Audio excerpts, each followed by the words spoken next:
few of us read, link it, and then solve the question based on that particular current affairs. And those undoubtedly go on to become the rankers of that. How you link current affairs to the static. It's not about reading everything, but it's about applying that much of current affairs what you know. If you're first attempter, then to focus your entire preparation on developing a perspective based current affairs preparation is very, very, very important. Understand that reading current affairs is a skill.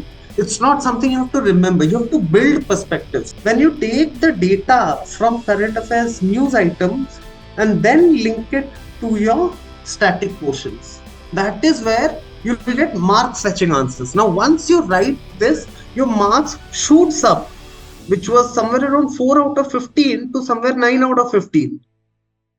Hello, everybody. Now, see, you people must have attempted a number of webinars before. My webinars are a bit different. I expect you to be very interactive during the session so that if you're spending 1 hour, you get the maximum out of it. It is not a session where I'll be telling you multiple strategies. It is a session where I'll be teaching you some skills which you will carry on during your preparation phase. So please make it interactive and do keep a pen and paper in your hand, because this is going to be interactive and very activity based webinar. It's 7 and let us start today's webinar. Now, I'll tell you the structure of webinar. First of all, it will be a very activity based where we will be carrying on a certain inspection, you can say, of the mains question and answers and how to include current affairs in our preparation. Essentially, we prepare current affairs. We should be preparing current affairs to write our mains examination. हमें media reporters, journalists वो नहीं बनना है. तो how do we prepare current affairs for UPSC? That is how we are going to approach this session. We will be taking up some of the static linkages. आप लोगों ने काफी बार सुना होगा, जितने भी करंट अफेयर्स मटेरियल है आपने वो भी पढ़ा होगा. एक चीज देखा होगा कि करंट अफेयर्स के बाद स्टैटिक वो दे देते हैं, but we don't understand why exactly that static part is given. We probably think कि इससे आएगा क्वेश्चन तो इसको भी पढ़ लेते हैं. But how do you include static in your preparation? That is our second aspect. And the bummers which UPSC throws at us on the examination day, how do we handle that? That I am not going to tell you, that you are going to tell me, because that is the last part. And finally, you can download the micro theme document which will be provided at the end of the session. So when I talk about current affairs, let's go back a few years. 2021, COVID-19 was probably the most important topic of the decade. The content available, the amount of research done by coaching institutes was innumerable. You had topics like Epidemic Act, Disaster Management Act coming in, the center-state relations. Then you had constant coronavirus updates being thrown at you. Then there were many people who went into the second stage of preparation and read about history of pandemics. कि Spanish flu कब हुआ था, 100 साल पहले, how did we manage? WHO के बारे में each and every fact, the structure of WHO, does it need reforms? No, this was how students approached this topic, and trust me, people had, especially UPSC aspirants, had become experts on this topic. वो हर stage को different, you can see on the screen, it was attempted from polity perspective, disaster management, governance, history, international relations, science and tech, vaccination. So you expect a student to attempt this particular question pretty easily in the examination. Now comes the examination day where UPSC asks this particular question. Indian Constitution exhibits centralizing tendencies to maintain unity and integrity of the nation, elucidate in the perspective of Epidemics Act, Disaster Management Act, and recently passed Farm Acts. Now, one thing is very critical to understand here is this was from current affairs, but the question itself was from center-state relations. Now, imagine this scenario. You are the student sitting there. You have hordes of content. You get this particular question. Now, what do? You go back to the stuffs which you had learned, Epidemics Act and all those things. You depend on your memory and start writing answers based on the facts you have from current affairs. Because on the face of it, you feel it is a current affairs question. But actually, it is not a current affairs question. It's a static question where it asks you to present your perspective based on the current affairs and how you are linking it to the static part. Am I clear till now? I want you guys, all the people, to respond. Diksha, Adi, Ravi, and please stop me. Yeah. Okay. Keep on replying to me so that I know that you are with me on this. And now, what the answer should actually have been is something like this. You start with an introduction, then you address the question directly, centralizing tendencies in Indian Constitution. The question UPSC asked had three parts: Epidemic Act, Disaster Management Act, and Farm Acts. You divide the question, your answer, into three parts. Now, if you see, these are all the static things which you must have read while reading the provisions of that particular act. Central authority in health crisis, overriding of state policies, coordination of resources. These are very general problems of center-state relation which you read again and again. Now, centralized leadership in disasters, overriding state jurisdictions, and so on and so forth. But where does the current affairs come in here? Current affairs comes in here. You're providing examples for each and every static part which you are mentioning.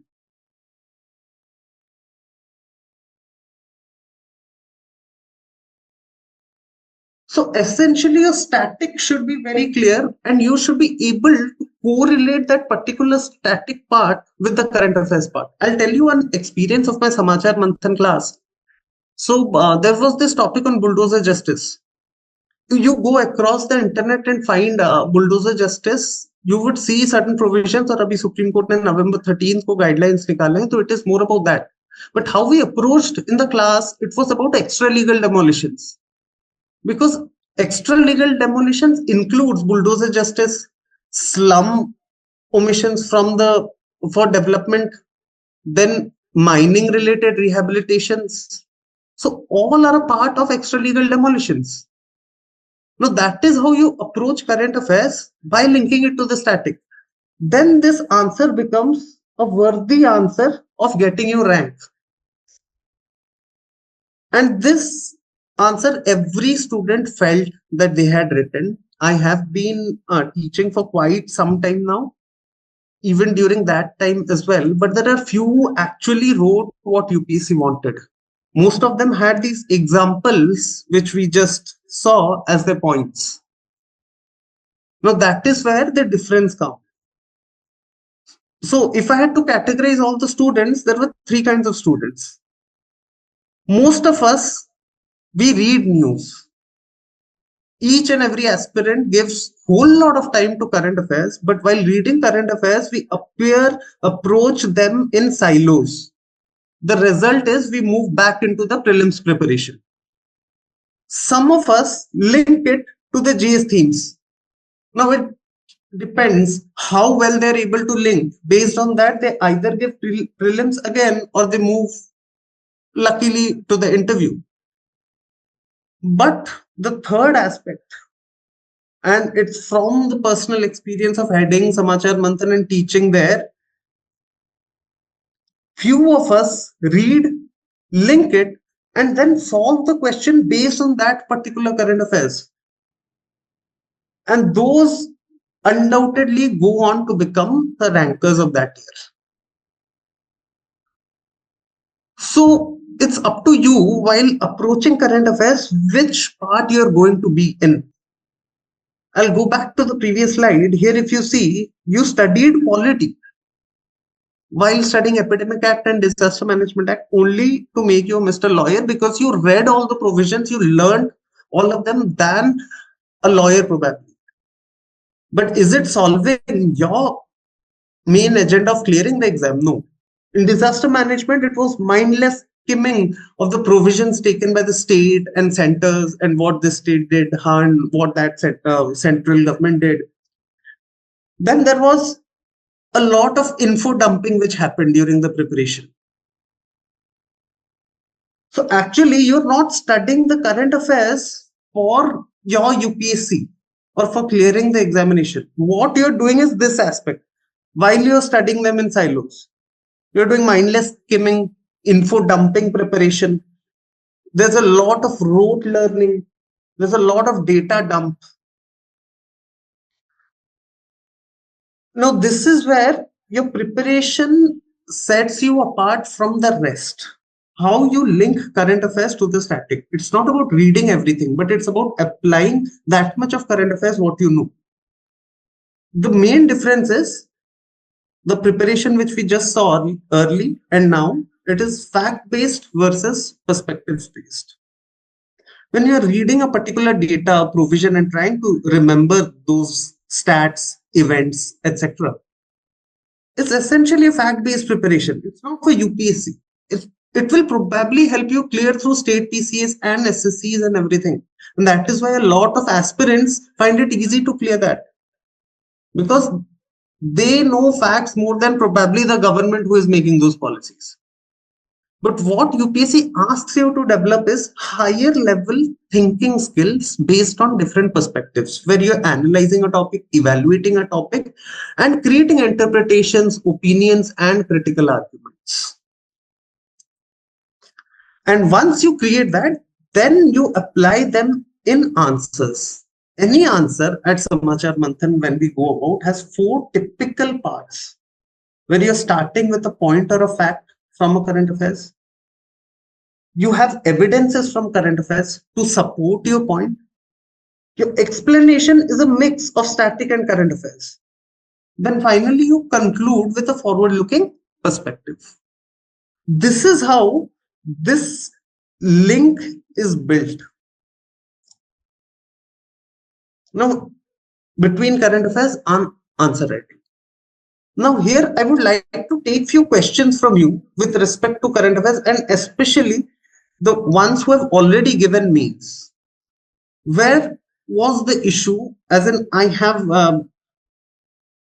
shown you some of the aspects till now. When during your preparation, you can engage with me during the webinar as well.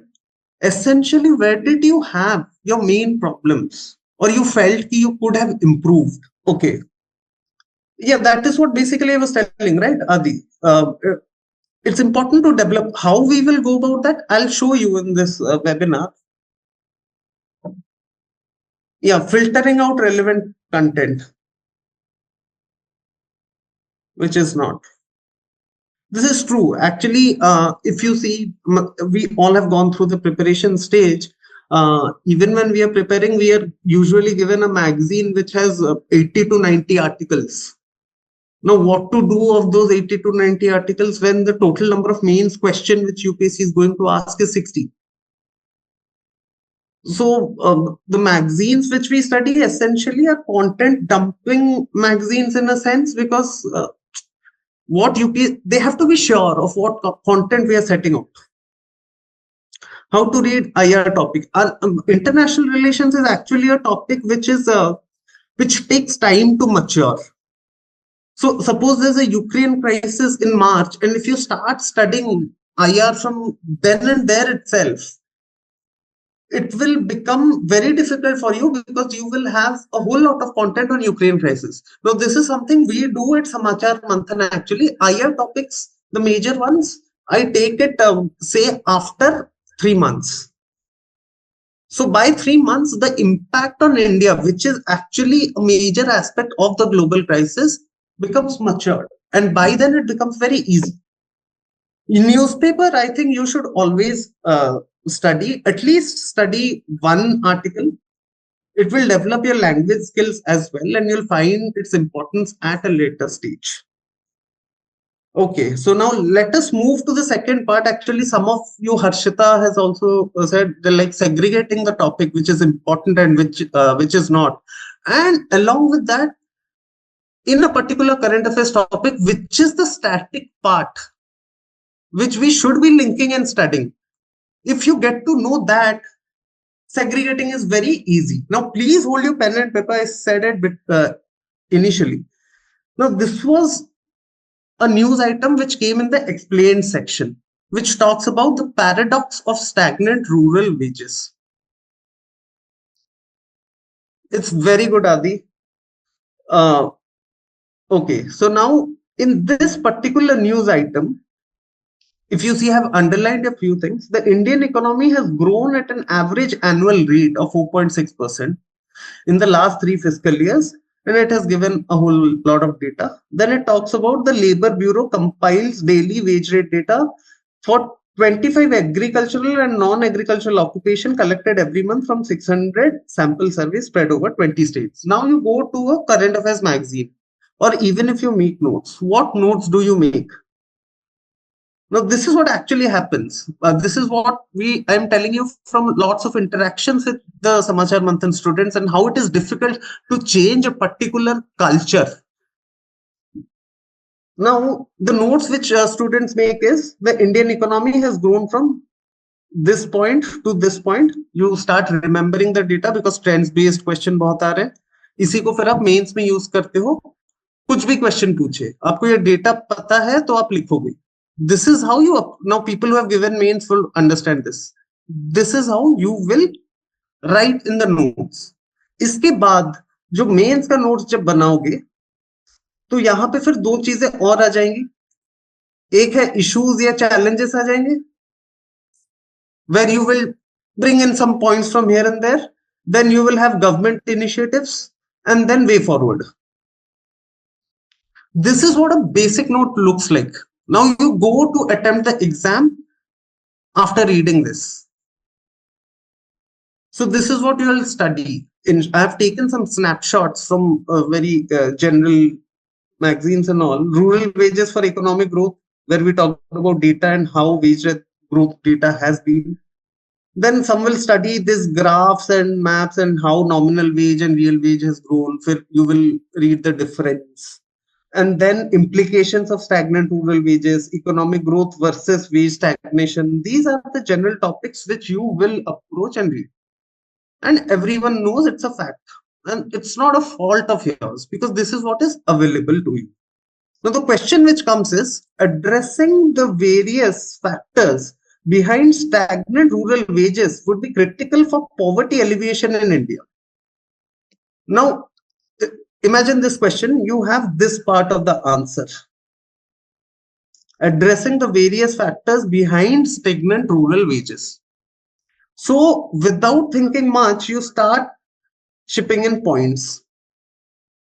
You have just read these all stuffs, implications and everything. You add points and you write those data. Probably some of you will write one paragraph on poverty alleviation and its various aspects. Now, in that case, what happens is, if it is a 15 marker, your mark stays around 4 or something, because you've addressed the question but not specific. Now, how do we approach this? ये तो सब ज्ञान हो गया.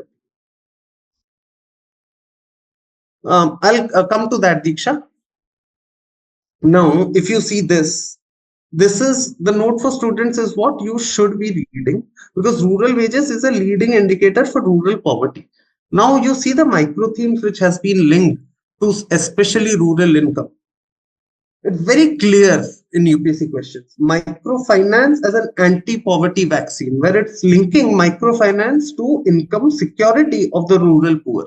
Then it asks a question in 2015 on livestock rearing. And again, how it is linked to income in rural areas. Now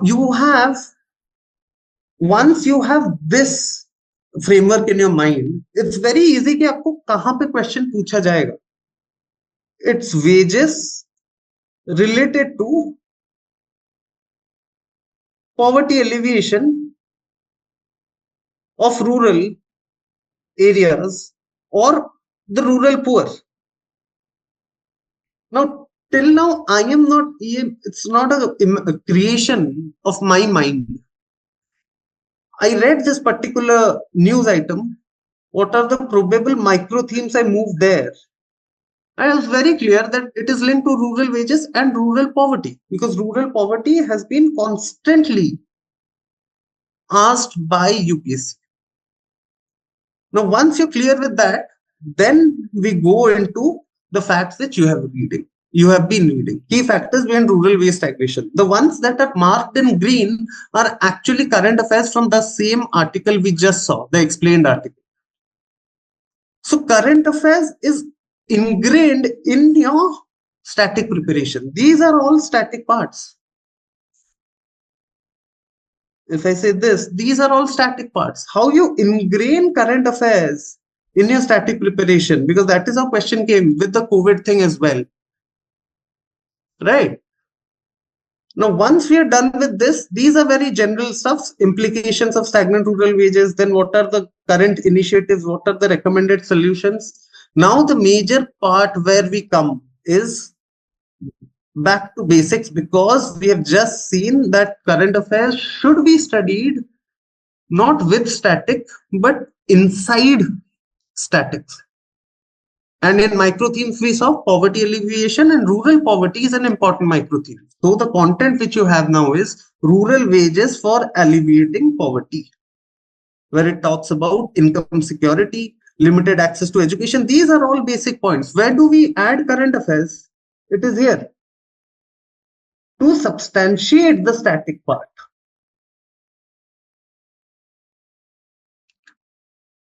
This is something which we have to do thoroughly while your preparation. Understand that reading current affairs is a skill. It's not something you have to remember. You have to build perspectives, just as Adi said. And how will you develop perspectives? When you take the data from current affairs news items and then link it to your static portions. That is where you will get mark fetching answers. Now, once you write this, your marks shoots up, which was somewhere around 4 out of 15 to somewhere 9 out of 15. Right. So this is the entire part. Okay. Chalo, we'll move into the next section.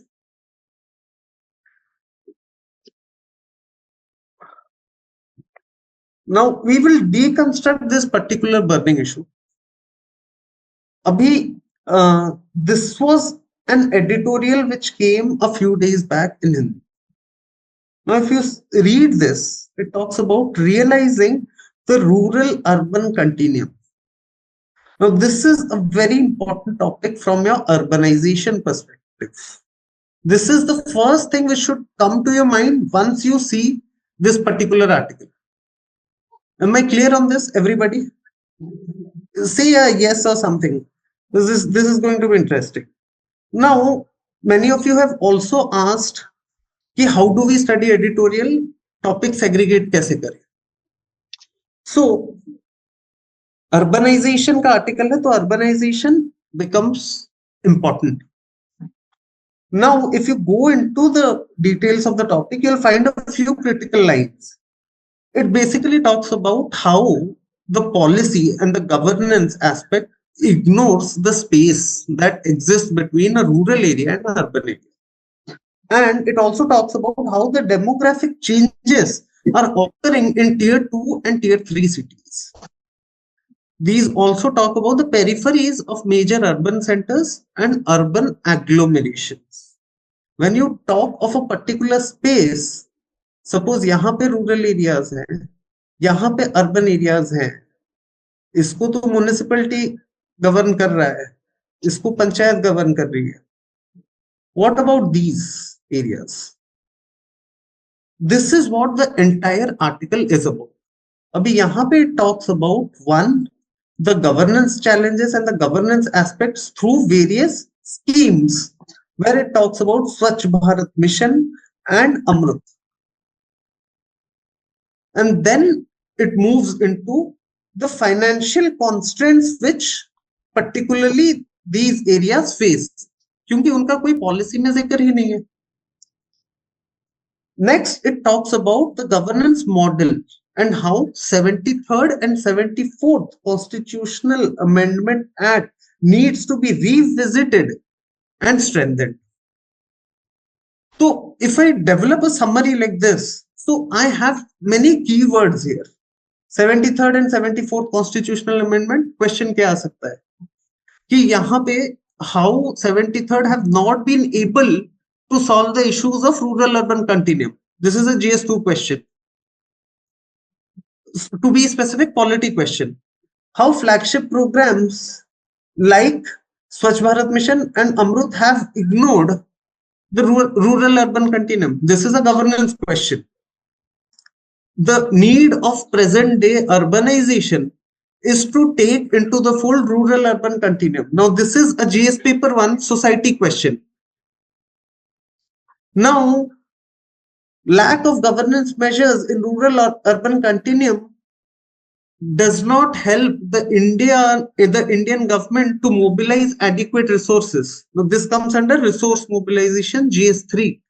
Why did it pick up resource mobilization? Because it talks about 13th Finance Commission and the financial constraints of these areas.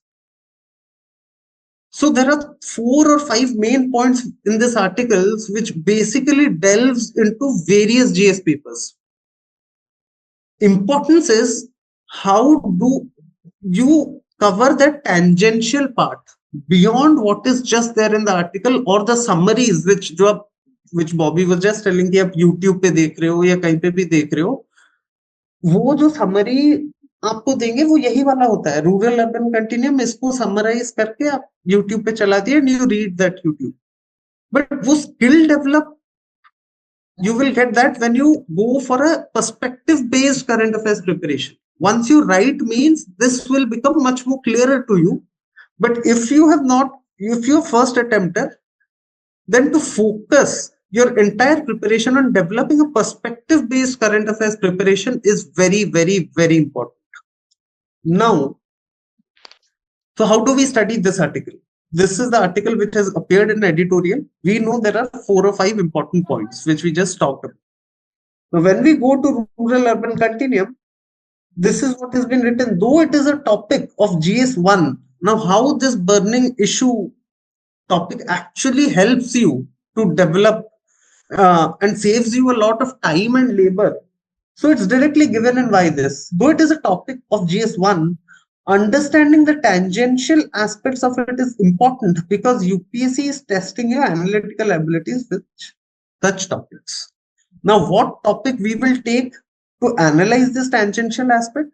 It has talked a lot about the spatial development and the ecosystem of rural-urban continuum. This part is very organized general content from the same editorial to provide you the basic content to address any question from rural-urban continuum. Next जो problem होता है, especially आजकल के time में mains में, to have adequate examples for each point. So it has been given in a separate column. Now, you level up, your preparation gets basically leveled up here. Now, this is not there in the article. Maybe the examples and these all aspects here and there would be there in the article, but the organization of the content is based on your demands of UPSC, where you have to say changing ecosystems of the rural-urban continuum. Now, here, this is the tangential aspects which we have taken. So what are the factors? Land use changes, impacts on ecosystem services, and it goes on and on from your static part. And examples accordingly, as in to the point examples. So this is how you approach. So basically you see an editorial This is the approach which we follow, and we have developed it over a period of years. So what are the 4 basic points as we noted it down just now? Then you see the micro theme document, which micro theme, and especially in this burning issue magazine, you will have micro themes written here. So now you get a sense if UPSC यहाँ से कहाँ से question पूछ सकता है. Then you make the most general notes, which we provide obviously with a lot more examples and themes and everything. Now, once you make these, then comes you level up your preparation to the next stage. So this is your entire current affairs preparation, rather than learning and reading books which are 150 page, 160 page. This is the thing which I have kept specifically in mind while designing burning issue is it is a 20 article document. So 20 से ज़्यादा issues per month as such redundant हो जाते. Because if you're not able to remember something, what's the point of reading 90 issues?